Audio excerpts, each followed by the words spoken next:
Hi friends, education update episode number 15కి స్వాగతం. ఈరోజు డేట్ ఏమొచ్చి సెప్టెంబర్ 11, 2025. టైం ఏమొచ్చి 7 PM అవుతుంది.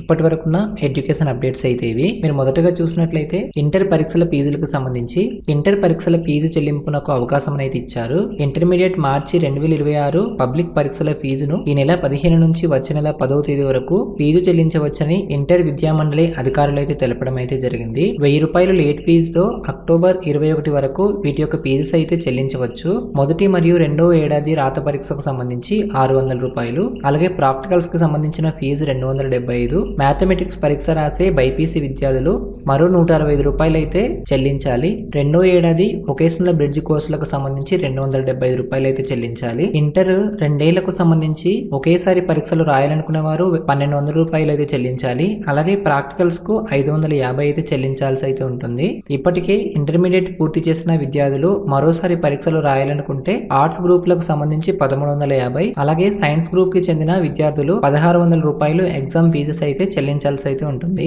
అలాగే నెక్స్ట్ అప్డేట్ చూసుకున్నట్లయితే ఏపీ ఎడ్సెట్ 2025 అడ్మిషన్లకు సంబంధించి ఏపీ ఎడ్సెట్ 2025కు సంబంధించిన ఎంట్రన్స్ ఎగ్జామినేషన్ రాసిన క్యాండిడేట్స్ అందరూ అడ్మిషన్స్ కి సంబంధించిన క్యాండిడేట్ రిజిస్ట్రేషన్స్ అయితే చేసుకోవాల్సి అయితే ఉంటుంది. వీటికి సంబంధించి ఆన్లైన్ ప్రాసెస్ అయితే 9/9/2025 నుంచి స్టార్ట్ అవడం అయితే జరిగింది. ఈ రిజిస్ట్రేషన్స్ అనేది రేపటి వరకు అయితే ఉంటుంది. వీటికి సంబంధించిన పూర్తి అప్డేట్స్ కి సంబంధించి ఒక వీడియో ఆల్రెడీ మనం పోస్ట్ చేయడం అయితే జరిగింది. మన ఛానల్ కు వెళ్ళి ఆ వీడియోను కూడా ఒకసారి చూడండి. పైన కార్డ్స్ లో కూడా పోస్ట్ చేయడం అయితే జరిగింది.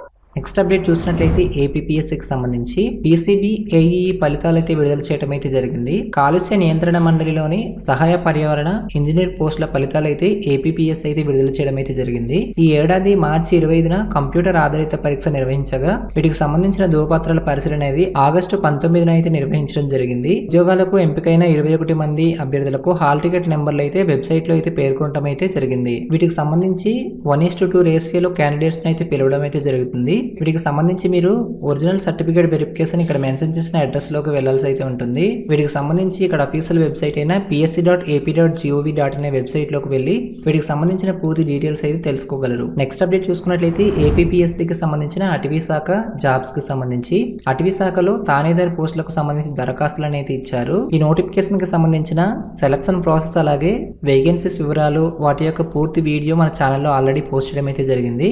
ఈ వీడియో కూడా చూడని వారు ఉంటే మన ఛానల్లోకి వెళ్ళి ఒకసారి వీడియో కూడా చూసేయండి. ఈ నోటిఫికేషన్ కి సంబంధించి అర్హులైన అభ్యర్థులు ఈ నెల 11 నుంచి అక్టోబర్ 1వ తేదీ వరకు వీటికి సంబంధించి మీరు ఆన్లైన్ లో అప్లికేషన్స్ అయితే పెట్టుకోవచ్చు. వీటికి సంబంధించిన అఫీషియల్ వెబ్సైట్ చూసినట్లయితే psc.ap.gov.in వెబ్సైట్. ఈ నోటిఫికేషన్ కి సంబంధించి ఈ నెల 11 నుంచి అక్టోబర్ 1వ తేదీ వరకు అయితే వీటికి ఆన్లైన్ లో అయితే అప్లై చేసుకోవచ్చు.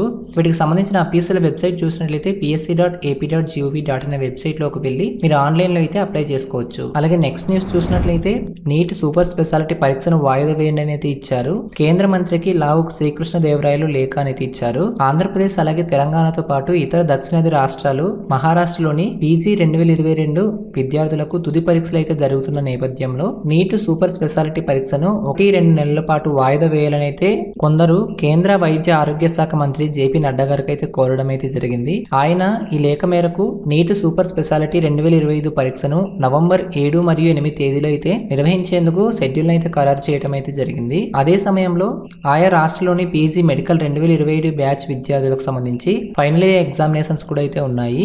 నీట్ సూపర్ స్పెషాలిటీ పరీక్షలకు సమాయత్తం కావడంతో సమయం సరిపోవడం అయితే లేదు. ఈ నేపథ్యంలో నీట్ ఎస్ఎస్ 2025 ను వాయిదా వేయాలనైతే లావును కోరడం అయితే జరిగింది. నెక్స్ట్ అప్డేట్ చూసుకున్నట్లయితే కాంట్రాక్ట్ జూనియర్ లెక్చరర్స్ కి సంబంధించి కాంట్రాక్ట్ జూనియర్ లెక్చరర్స్ క్రమబద్ధీకరణపై దశల వారీగా పోరాటం అయితే ఇచ్చారు. కాంట్రాక్ట్ జూనియర్ లెక్చరర్ల క్రమబద్ధీకరణ కోసం దశల వారీగా పోరాటం చేస్తామని ఏపీ ప్రభుత్వ కాలేజీల కాంట్రాక్టు లెక్చరర్ల సంఘం అధ్యక్షులైతే ప్రకటనలో తెలపడం అయితే జరిగింది. ఇందులో భాగంగా 13న విజయవాడలోని ఉద్యోగ మరియు ఉపాధ్యాయ అధ్యాపక సంఘాలతో రౌండ్ టేబుల్ సమావేశం అయితే నిర్వహిస్తామన్నారు. అనంతరం మహిళా కాంట్రాక్టు లెక్చరర్లతో 36 గంటలు దీక్ష అయితే చేపడతామని పేర్కొన్నారు. నెక్స్ట్ ఏపీ స్టేట్ కి సంబంధించిన ఇంపార్టెంట్ అప్డేట్ చూసినట్లయితే వాహన మిత్రతో 2.90 లక్షల మంది డ్రైవర్లకు లబ్ధి అనేది ఇచ్చారు. ఒక్కొక్కరికి 15,000 చొప్పున 435 కోట్ల మేర ఆర్థిక సాయం అయితే ఇచ్చారు. ఆటో డ్రైవర్లకు వాహన మిత్ర కింద 15,000 చొప్పున సాయం అందించనున్నట్లు సీఎం చంద్రబాబు గారు ప్రకటించడం అయితే జరిగింది. ఈ నిర్ణయంతో రాష్ట్రంలోని 2.90 లక్షల మంది డ్రైవర్లకు ఆర్థిక సాయం అయితే అందనుంది. వీటికి సంబంధించి ఈ పథకం ఎవరికి వర్తిస్తుందంటే సొంత వాహనం కలిగి దాన్ని నడిపే డ్రైవర్లకు ఈ పథకం అయితే వర్తిస్తుంది. 2023-24లోని ఈ పథకం కింద 2.75 లక్షల మంది అర్హులున్నారు. ఇందులో ఆటో డ్రైవర్లు 2.5 లక్షల మంది, అలాగే టాక్సీ, మ్యాక్సీ, క్యాబ్ల డ్రైవర్లు 25,000 మంది అయితే ఉన్నారు. తాజాగా వీరి సంఖ్య మరో 15,000 అయితే పెరిగి ఉంటుందని అంచనా వేయడం అయితే జరిగింది. నెక్స్ట్ అప్డేట్ చూసుకున్నట్లయితే ఆర్బీఐలోని 120 ఆఫీసర్ గ్రేడ్ బి పోస్టులకు సంబంధించి reserve bank of India RBI 120 officer grade B ఉద్యోగాల భర్తీకి నోటిఫికేషన్ అయితే విడుదల చేయడం అయితే జరిగింది.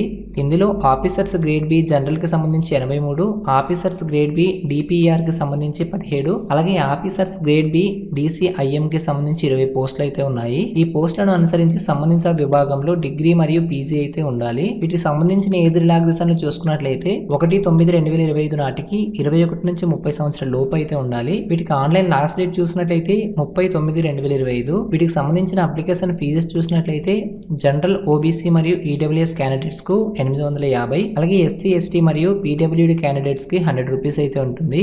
వీటికి సంబంధించిన సెలక్షన్ ప్రాసెస్ చూసినట్లయితే రిటన్ ఎగ్జామినేషన్, అలాగే ఇంటర్వ్యూ అయితే సెలక్షన్ ప్రాసెస్ అయితే ఉంటుంది. వీటికి సంబంధించిన అఫీషియల్ వెబ్సైట్ చూసినట్లయితే opportunities.rbi.org.in అనే వెబ్సైట్ లోకి వెళ్ళి మీరు ఆన్లైన్ లో అయితే అప్లై చేసుకోవాల్సి అయితే ఉంటుంది. నెక్స్ట్ జాబ్ అప్డేట్ చూసుకున్నట్లయితే national institute of technical teachers training and research కి సంబంధించి ఎలిజిబుల్ క్యాండిడేట్స్ నుంచి వివిధ పోస్టులకు ఆన్లైన్ అప్లికేషన్స్ అయితే తీసుకోవడం అయితే జరుగుతుంది. ఈ నోటిఫికేషన్ కి టోటల్ గా 16 వేకెన్సీస్ అయితే ఉన్నాయి. పోస్టుల వివరాలు చూసినట్లయితే సీనియర్ అడ్మినిస్ట్రేటివ్ ఆఫీసర్ కి సంబంధించి 1, అలాగే పర్సనల్ అసిస్టెంట్ కి సంబంధించి 2, అసిస్టెంట్ సెక్షన్ ఆఫీసర్ కి సంబంధించి 2, స్టెనోగ్రాఫర్ గ్రేడ్ 2 కి సంబంధించి 2, జూనియర్ సెక్రటరీ అసిస్టెంట్ కి సంబంధించి 4, అలాగే మల్టీ టాస్కింగ్ స్టాఫ్ కి సంబంధించి 5 వేకెన్సీస్ అయితే ఉన్నాయి. వీటి యొక్క సాలరీ వివరాలు చూసుకున్నట్లయితే పోస్టును అనుసరించి 18,000 నుంచి 2,08,700 వరకు అయితే ఉన్నాయి. వీటికి సంబంధించిన పూర్తి ఎడ్యుకేషన్ క్వాలిఫికేషన్స్ అలాగే పూర్తి డీటెయిల్స్ కావాలనుకుంటే కింద కామెంట్ సెక్షన్ లో అయితే తెలియజేయండి. నెక్స్ట్ వీడియో చేయడానికి అయితే ట్రై చేస్తాను.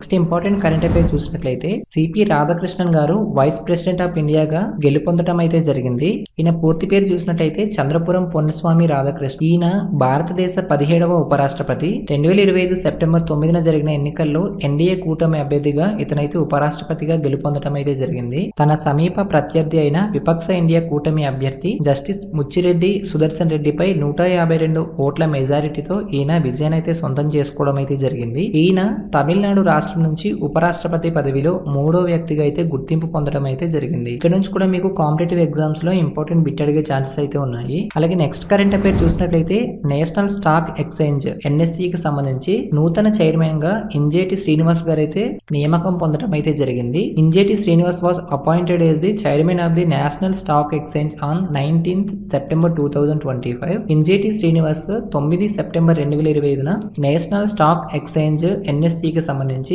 ఈయన చైర్మన్ గా నియమితులు అవ్వడం అయితే జరిగింది. ఈయన ఒడిశా క్యాడర్ కి చెందిన 1983 బ్యాచ్ ఐఏఎస్ అధికారి. ఇప్పటి వరకు ఉన్న ఎడ్యుకేషన్ అప్డేట్స్ అయితే ఇవి. తిరిగి మళ్ళీ నెక్స్ట్ వీడియోలో కలుద్దాం. అంతవరకు సెలవు. బాయ్.